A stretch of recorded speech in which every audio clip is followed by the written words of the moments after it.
కొన్నిసార్లు మన ఆవేదనని, మన బాధని ఎలా వ్యక్తపరచాలో కూడా మనకి మాటలు రావు. అలాంటి మాటల్ని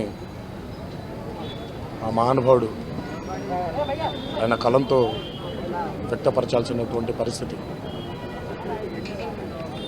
బహుశా ఈరోజు నా ఆవేదనని కూడా ఆయన కలంతోనే ఆయన వ్యక్తపరిస్తే బాగుండేదేమో. సీతారామ శాస్త్రి గారి కలం ఆగిన,